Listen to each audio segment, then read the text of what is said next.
Welcome to homeo શક્તિ. ચલો મળીએ થુજાની પર્સનાલિટીને. તો થુજાની પર્સનાલિટી કેવી હોય? એક પઝલ જેવી, માસ્ક પહેરેલા માણસ જેવી. કે જ્યારે કોઈએ માસ્ક પહેર્યો હોય ને ત્યારે તમે એનો ફેસ તમને બરાબર દેખાય નહીં, તમે એને ઓળખી ના શકો. એ જ્યારે માસ્ક ઉતારે ને ત્યારે તમને ખબર પડે કે માસ્કની પાછળ કોનો ચહેરો છે. તો થુજામાં પણ એવું જ હોય છે, ચહેરા ઉપર ચહેરો. કે થુજાનો પેશન્ટ બહારથી તમને બહુ જ પોલાઇટ લાગે, બહુ જ સ્વીટ લાગે, સાથે સાથે બહુ કામ લાગે. પણ જો રિયલ નેચર થુજાનો જોવા જઈએ અથવા તો અંદરથી થુજાની પર્સનાલિટી જોઈએ ને તો એ કેવી હોય? ઇરિટેબલ, એંગ્રી, મેલિસિયસ, લાયર, મેન્યુપ્યુલેટિવ, શેમ ઓર ગિલ્ટી ફિલિંગ હોય. થુજાનું જે પેશન્ટ હશે ને એમાં સિક્રેટિવ નેચર હશે, બીકોઝ ઓફ ધી સાયકોટિક માયાઝમ એમાં પ્રીડોમિનેન્ટ હશે. અને એ શું કરશે કે દરેક વસ્તુને એ હાઇડ કરી રાખશે. કે માની લો કે પાસ્ટમાં એનાથી કોઈ ભૂલ થઈ ગઈ છે, એવું માને છે કે પાસ્ટમાં એણે કોઈ પાપ કર્યું છે, તો એ શું કરશે? એ કોન્સ્ટન્ટ બધાથી છુપાવીને રાખશે અને સતત ગિલ્ટી ફિલિંગ ને શેમ ફિલિંગ કરશે. એને સતત એવું લાગશે કે ક્યાંક કોઈને ખબર ના પડી જાય. અને એટલા માટે થઈને શું કરશે કે કંપની એવોઇડ કરશે, ટોળામાં જવાનું એવોઇડ કરશે, ભીડભાડવાળી જગ્યામાં જવાનું એવોઇડ કરશે કે ક્યાંક એ ત્યાં જાય અને એના રિયલ નેચરની કે એની રિયલ પર્સનાલિટીની કોઈને ખબર પડી જશે તો લોકો એને શું કરશે? જજ કરશે. અને એ ઇમોશનલી એટલું બધું સેન્સિટિવ હોય છે કે એ લોકો જો એને જજ કરશે તો એ શું થઈ જશે? હર્ટ થઈ જશે. એટલે એ શું કરશે? લોકોની કંપનીને બને ત્યાં સુધી શું કરશે? એવોઇડ કરશે. સાથે સાથે થુજાના પેશન્ટને લોકો ઓળખે એ ગમે છે, પણ લોકો એને ઓળખી જાય ને એ નથી ગમતું. કે એનો જે ચહેરો છે બહારનો, એ ચહેરો લોકોને શું કરે આવે છે? પસંદ આવે છે, લોકોને એ ચહેરો દેખાય છે.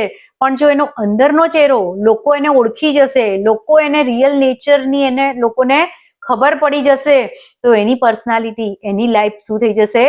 સ્પોઇલ થઈ જશે. સો થુજામાં શું છે? Fear of exposure.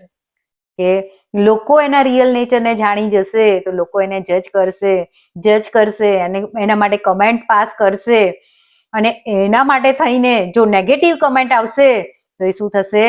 હર્ટ થઈ જશે. એ શું થઈ જશે? ડિસ્ટર્બ થઈ જશે. એટલે થુજાનો જે નેચર છે એ નેચર કેવો છે? સિક્રેટિવ નેચર છે. અને આ જે ગિલ્ટી ફિલિંગ કરે છે, એનામાં જે શેમ ફિલિંગ આવે છે કે એને પાસ્ટમાં એને એવું લાગે છે કે એને કોઈ પાપ કર્યું છે, જેણે એને બીજાથી શું કરી રાખવું પડે છે? સંતાડી રાખવું પડે છે, હાઇડ કરી રાખવું પડે છે. એ વારંવાર જ્યારે આ વસ્તુ પર થિંક કર્યા કરશે ને એના કારણે એને શું ફિલિંગ આવશે? એ વર્થલેસ છે, એ યુઝલેસ છે. અને એના કારણે એનો જે સેલ્ફ કોન્ફિડન્સ લેવલ હશે એ શું થઈ જશે? લો થઈ જશે.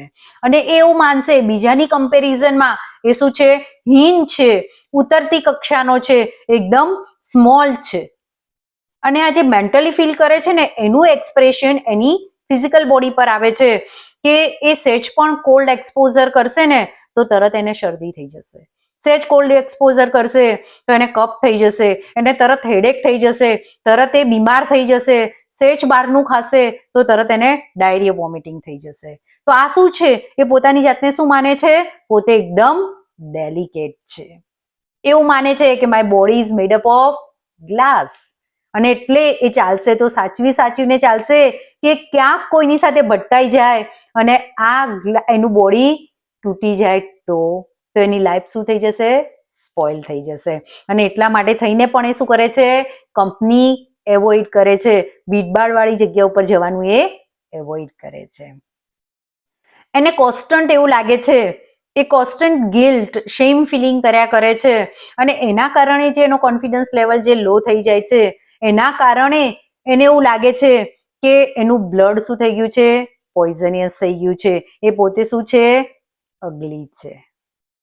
એણે જે પાસ્ટમાં જે ભૂલો કરી છે એ લોકોને ખબર ના પડી જાય એના માટે એની ભૂલ છુપાવવા માટે થઈને શું કરશે? વારંવાર જુઠ્ઠું બોલશે, વારંવાર લોકોને મેન્યુપ્યુલેટ કરશે ના ચાહતા હોવા છતાંય. એનામાં શું છે? ફિક્સિસિટી છે, ઓબ્સ્ટિનેસી છે. ડ્યુ ટુ ધ સાયકોટિક માયાઝમ એ સુપરસ્ટિશિયસ હશે, રિલિજિયસ હશે, કે માની લો કે એણે એવી કોઈ માનતા માની છે કે મને આ જોબ મળી જાય તો હું એ જ દિવસે 108 માળા કરીશ. પણ સપોઝ કોઈ કારણસર એનાથી 108 માળા થઈ શકતી નથી અને એનાથી ખાલી 100 માળા થઈ શકે છે, તો એ શું કરશે?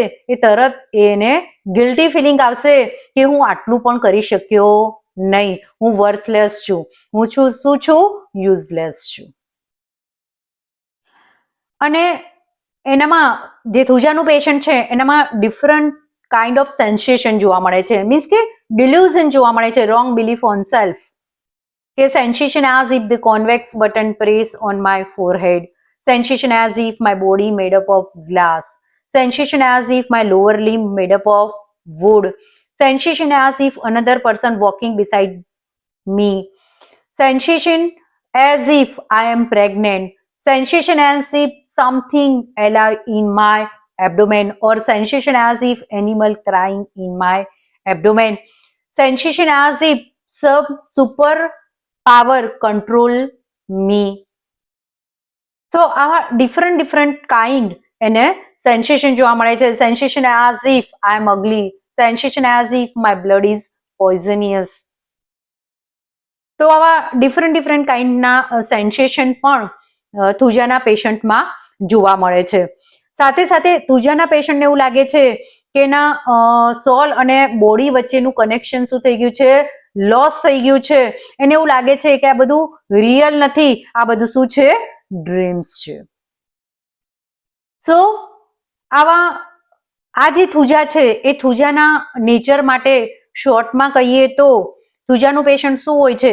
ઇરિટેબલ હોય છે, લાયર હોય છે, એનામાં શેમ ફિલિંગ હોય છે, ગિલ્ટી ફિલિંગ હોય છે, low self esteem or the low self confidence હોય છે, એવર્ઝન ટુ કંપની, મેલેસિયસ,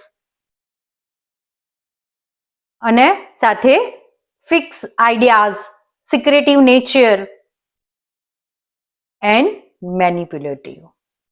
તો થુજાનું જે પેશન્ટ છે એ જે દેખાય છે એના કરતા એની જે પર્સનાલિટી છે એ કંઈક અલગ જ છે. સો આ છે થુજાની પર્સનાલિટી. હવે સમય છે ક્લિનિકલ ટિપ્સનો. Fever with red hot face, throbbing headache and light and sound intolerance, medicine is બેલાડોના.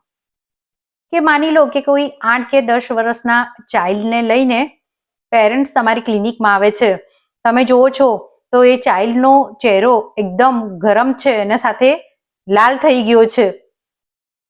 એના પેરેન્ટ્સ કહે છે કે સાહેબ આને કાલ રાતનો સખત તાવ આવ્યો છે અને કહે છે કે મારા માથામાં લપકારા મારતા હોય ને એવો દુખાવો થાય છે, અને જો લાઇટ ચાલુ કરીએ ને તો એ આંખ પણ ખોલતો નથી. એ કહે છે કે મારાથી લાઇટ સહન થતી નથી. સહેજ અવાજ કરીએ ને તો ગુસ્સે થઈ જાય છે અને કહે છે કે અવાજ કરશો નહીં, મારા માથાનો દુખાવો વધી જાય છે. So medicine is belladonna. Thank you.